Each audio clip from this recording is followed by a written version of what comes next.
Alright everybody, thanks for tuning in. This is going to be the third video in our second dropshipping tool that we're making, where we're going to be getting the eBay sales history of anything. And so, as always, the first thing you always want to do is import your dependencies. So for the most part, just go ahead and copy everything that you see on the screen, unless I have this also up on the GitHub in the description. The link will be there.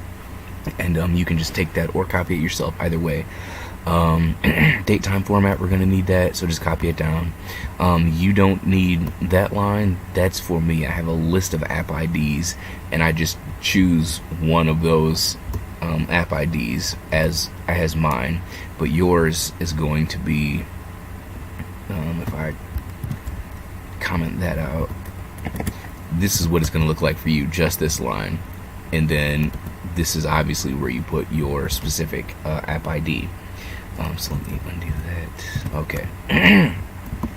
API equals finding, app ID equals my app ID, config file equals none. Okay. Then we've got our input values yet again. So for these requests that I'm going to send, I'm going to start out with my price mint at $50. My keyword is S2000 seats. Start from days at 90 days, which means it's gonna. I don't want any listings that if I get results, I don't want any listings who started more than 90 days ago. This is gonna be, I'm gonna use this as my category code. Whether or not I'm gonna get sold items only is gonna be false. Our listing type is gonna be auction, seller info. Then we've got value underscore start from, time start from, and time end to. Just go ahead and copy those out. This is just going to be like a little math formula thing so that we can figure out the right information to send, I guess, so we can get the right days, the right time constraints. So, and then the end of this line, because I don't know how to break these lines up yet. That's also something I should learn. Wow, that looks like a lot of crap. So I'm going to just so you can see that. So wait. This is the line we're going to be doing, and okay, so that's the whole line, except I think you can put up, not that one, and I think that'll work if I did it like that.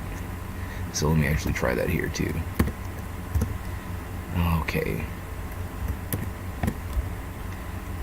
Okay, so go ahead and copy those out, please.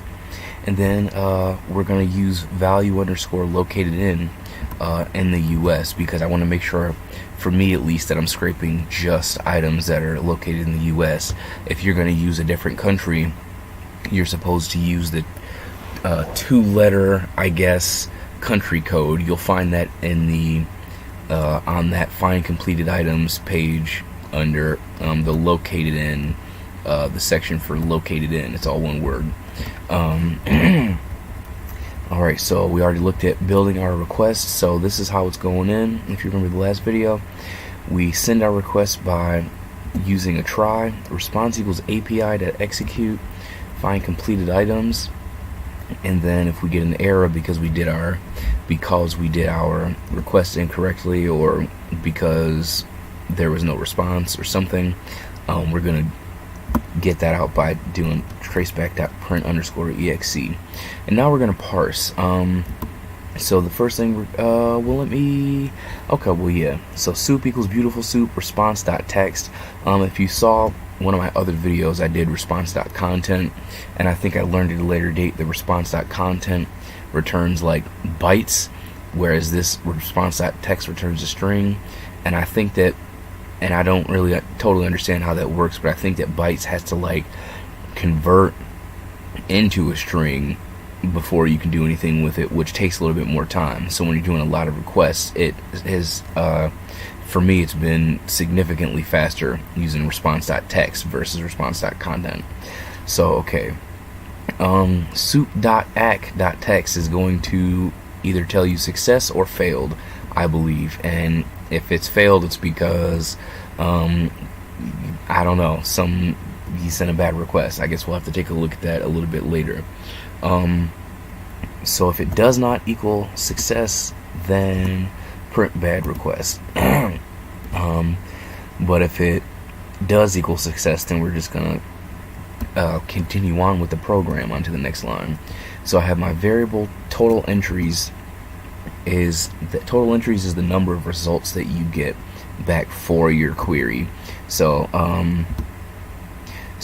if you want to get total entries, you need to do soup.total entries, not soup.item or anything like that, because total entries comes one time with one request, whereas a lot of the other things that you parse out, you get one for every item on the page. You only get this one time.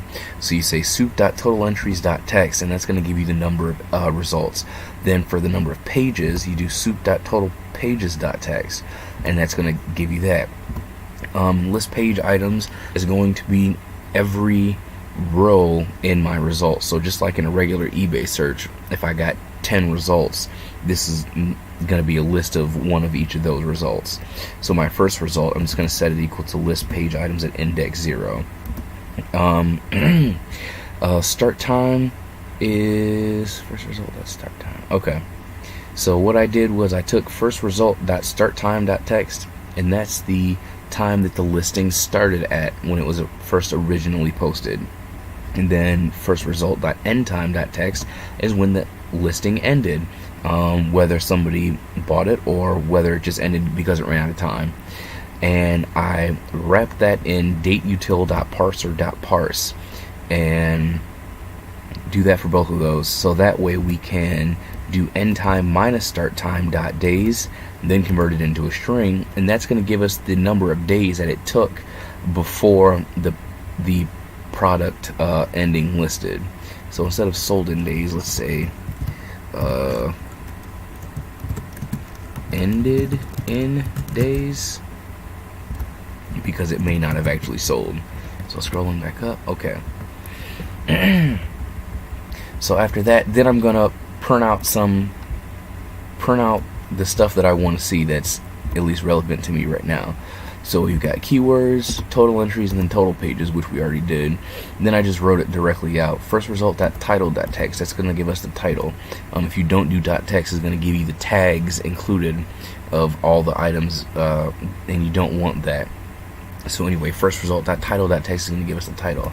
Then condition display name is going to give us used or new. Listing type is, I don't know, we'll see here in a second actually. So let me minimize this. I'm going to just go ahead and run it actually, then you can see. So I'm going to hit F5 and it sends that request. You saw it was pretty quick. So it says right here, our keywords, what I use as my keywords is S2000 seats. I got 6 total entries, which is 1 page. This is my title for the first item. It's a 90s and 2000s Ford bucket seat armrest. Okay, now a few things happen. I did use 33701 seats as my category, but I use S2000 as one of the keywords, and this has 2000S. So it thought it might be related. It says seat right here, so it might be in the seats category. Or no, yeah, it came up in the seats category. So even though it's an armrest and it should have been maybe in the armrest category, no, because it's an armrest on the seat, not an armrest that's not on the seat. Like a center console armrest, that would have been different. So yeah, it looks like it's still kind of, even though it's not what I expected, it's still giving me what it thinks I asked for. So right here it says it's used, it was on auction. This is the name of the category ID, category name. This is the, let me think, after category name we have, okay. So everything on the left, this is everything on the right. The title on down. Okay, so we got title, then condition display name, then listing type, which was again auction, then category ID, then category name, then current price was $100, so that's the price that it sold for. Then selling state, meaning did it or did it not end with a sale, is ended with sales.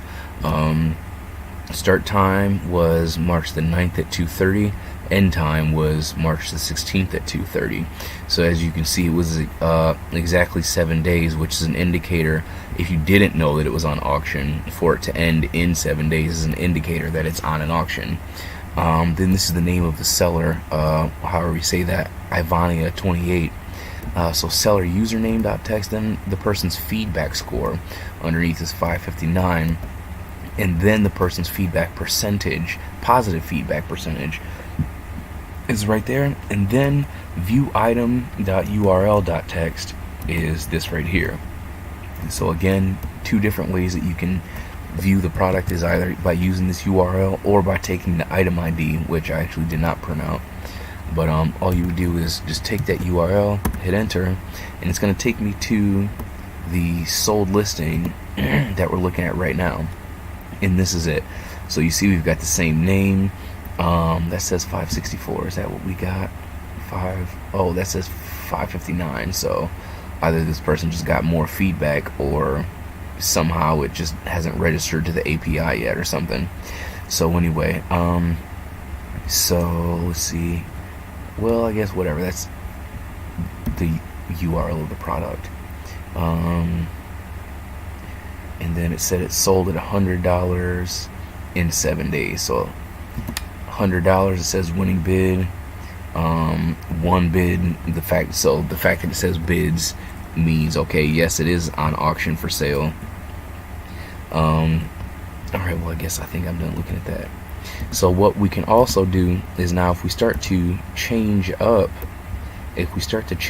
our input, you will see that our output will follow suit.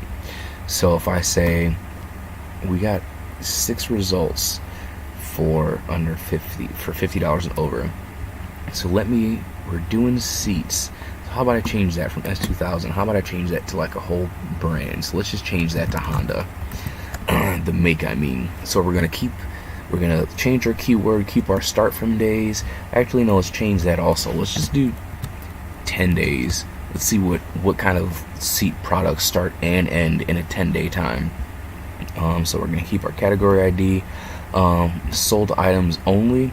Let's actually change that to true this time, to see what actually sold. And then I don't want to use auction. I like to use fixed price.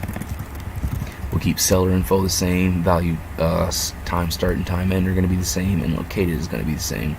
So I'm going to hit F5 on that, and now we have keywords Honda. Total entries is 24, which is still one page. You're going to have is a maximum of 100 items per page. So if I have 101 entries, that will equal 2 total pages, and so on and so forth. So this is the title: seat belt for this front driver retractor seat belt for 2009-15 Honda Pilot. Then this is like his own kind of little thing, I guess he's using, like a inventory ID for himself. Then it's used. Fixed price 33725 is the returned cat code, and then the cat name is seat belts and parts. So it's still in the kind of seats category, but we moved on to seat belts and parts, I guess. It sold for $120. Ended with sales. Took 1 day to sell. This is the name of the seller. This is his feedback score, feedback positive percentage, and then the link to that product. So if I'm interested, one of the greatest things about the API, in my opinion, is those time constraints, being able to say I want something that started and ended within a certain amount of time. So I'm going to go ahead and hit that. Now if anybody goes to a junkyard and you find a 2009 Honda Pilot and you decide you want to sell the retractor, the seatbelt retractor, for $100, it will probably also sell for about the same price in probably a pretty similar amount of time. But you also have to consider, since they have a lot better feedback than you might, that it would still sell faster for them possibly than it would for you. So anyway, we got all this stuff in here. So they don't even have, it looks like, pictures of the actual product. He just said, hey, I got all kind of different stuff. He just took a bunch of different pictures and then did a bunch of different listings using the same pictures. Okay. So what else can we see here? So that started on March 21st at 21 would be 9 o'clock, I think. Yeah, 9:30, and it went until 4:30.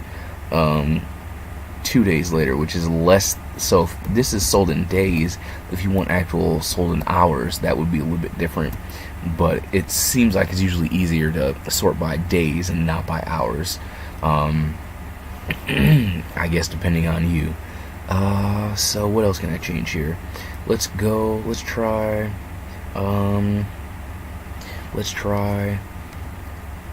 let's raise that price to $100. We still got the same, pretty much everything else, it looks like. So we got the same output selector, times, sold items only, listing type. Alright, so I'm going to hit F5 on that again, and this time we have 16 entries instead of 24, now that we've raised the price to 100. So this is the first item, which is still that same item, it looks like. So let me raise the price a little bit more, actually, just to see. We're going to go to 200. Will we get anything at all? We might not. Oh, wow. So over $200, there are 10 results that actually sold. Not only did they sell, but they started and ended with a sale in a 10-day period and sold for over $200. So this is an actual seat. It says it sold for $220. It's a 05 through 2010 Honda Odyssey, second row, middle jump seat. So if you're at the junkyard, there's probably, depending on what yard you're at, if you go to a pick and pull, you probably will see 1 to 3 of those or more. So boom, you take a picture of the little seat in the middle. You don't even have to do anything with it. Don't buy it or anything. You take a picture of it, post it for sale. Somebody buys it from you, then you head to the junkyard and buy it and mail it. And it might cost you 50 or 75 bucks in fees and shipping and whatnot. But you know, 220 minus 75 bucks is still 100 and what? $55, I think. I don't know. Please don't make fun of my math. So anyway, the point is you still profited a pretty hefty amount. So then again, this is the guy's seller name and details about him, and then the URL to the listing.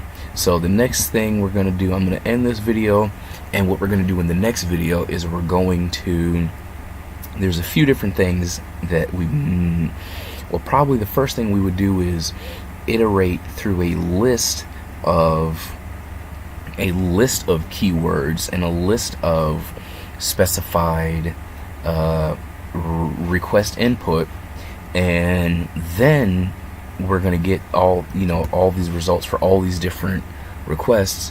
But then after that, what you're going to want to do is again, value page number is 1, but if we have 5,000 entries and you want to try to get all of those, then we would have to iterate through all the pages. That's if you're collecting the actual, like if you're collecting product titles and information about each product, versus where I'm getting, I usually just take my keywords and all my input data, and then I record the entries, the number of entries that comes with it. So we're going to do that too and write it into a CSV, so that way we can see what car parts or what products might be, what the relationship that there is in between the different car parts and everything, and why some might be selling and why some might not be selling. So that's going to be the end of this video. I hope you were able to copy everything down. If not, please let me know. I'll try to get I will try to get this up onto my GitHub, I guess, but probably it would make more sense to put it up after we finish doing what we're doing. But like I said, I hope you're able to copy everything. I didn't go any further than this because we're not on that part yet, I guess, or something. And yeah, so give me a like and a subscribe, and I hope you liked the video, and I will see you in the next one.